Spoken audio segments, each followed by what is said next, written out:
In today's video, we are going to look at this panoramic painting, and we're going to look at painting the yuccas just down in the landscape. Planning, measuring, important part of this.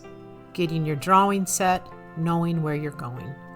I'm using a dark sap green mixture mixed with some warm red tones such as transparent red oxide to really loosely block in these yuccas. Now I'm really thinking about the large shape, not all those spiny long needles to a certain degree.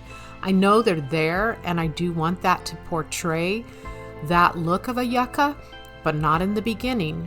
That goes back to the saying of you gotta bake the cake before you frost it. You gotta get these blocked in before you can play up the detail.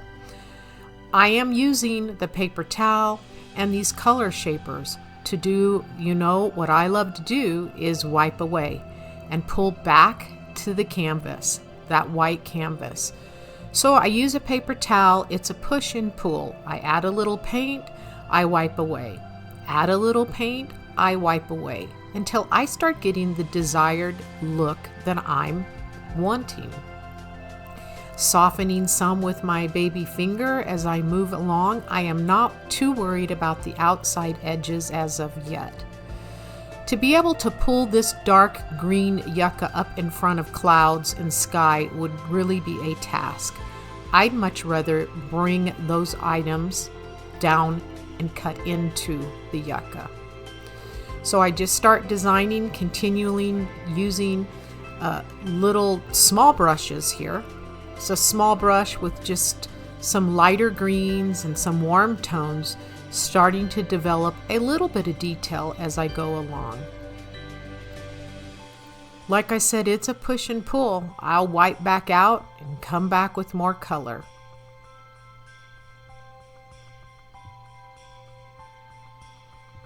There's a lot to these yuccas.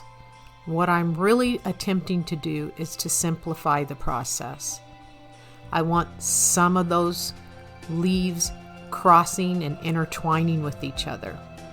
And then I work out from there and continue on with the rest of the yuccas, but they will not be quite as detailed as this main focused yucca.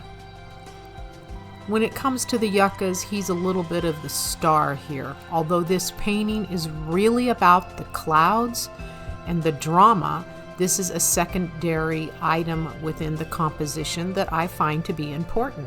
It represents some of the organic growth out in the grasslands. This is the southern grasslands of Arizona.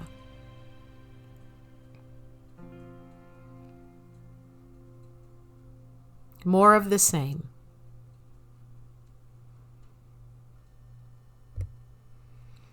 Then I start to bring in the rest of the groupings. Some are yuccas, some are just low-lying shrubs.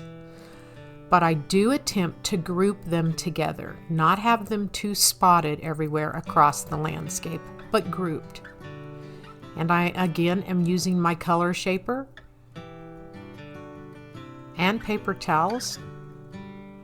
Pull away, paint, wipe out, paint, back and forth.